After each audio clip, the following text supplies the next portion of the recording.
Thanks very much. In the interest of time, I'm going to do my best to try and keep this short. Just a bit of background on my association, the other CEA. The Canadian Electricity Association is the national voice of the electricity sector in Canada. We represent generators, transmitters, distributors, and marketers. The guide for my remarks today will be a policy paper that CEA published earlier this year. There's a copy on all your tables, and I appreciate the organizers' indulgence in making those available to you folks.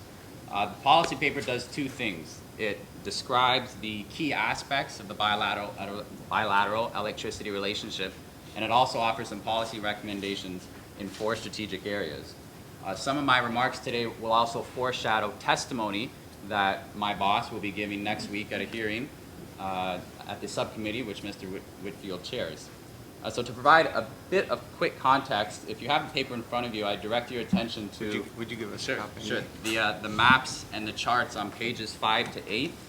They provide a really excellent visual overview of the robust level of integration between the respective power systems in our 2 countries. And this integration offers numerous advantages to consumers in both countries, including a higher level of reliability, the opportunity to use power in nearby markets to address local contingencies, and also expanded access to low carbon and competitively priced resources. The linkages between the grids have also enabled a steady growth in what's become a continental-wide marketplace in electricity. As you may know, Canada has historically been a net exporter of electricity to the United States, and I would emphasize that the vast majority of electrons delivered across the border are derived from clean, non-emitting resources, particularly large hydropower from the provinces of Quebec, Manitoba, and British Columbia, and also a large volume of nuclear generation from the province of Ontario.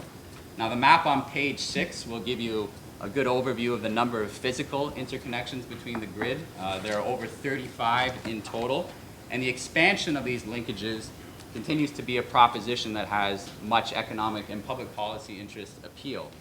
As the ambassador referenced in his opening remarks, there are no fewer than 5 projects underway which will further expand the level of integration of the grid across the border, all the way from Alaska to New England.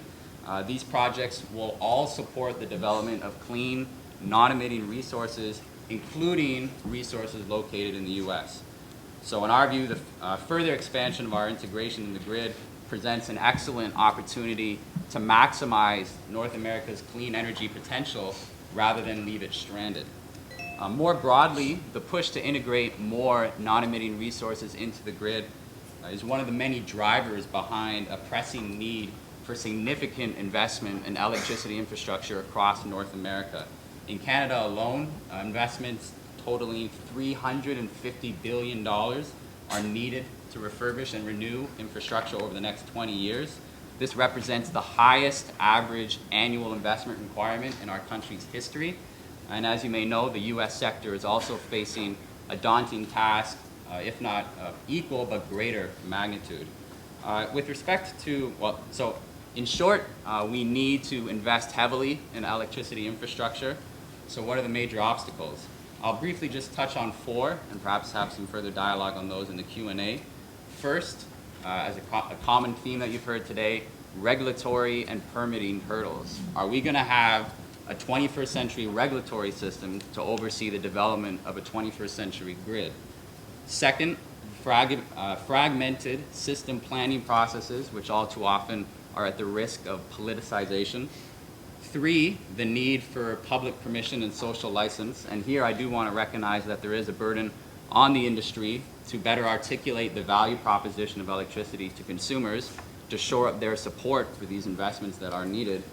And 4th, effective resolution of the enduring question of who pays, who's going to pay for all this infrastructure that we need. So to conclude, I would reinforce our association's view that the integrated international grid has long served as the backbone for our larger energy system here in North America and as a vital enabler of prosperity in both countries. And at this juncture, we must advance a policy and a regulatory environment that looks to the long term and that will support innovative transformation in our infrastructure. Thank you very much.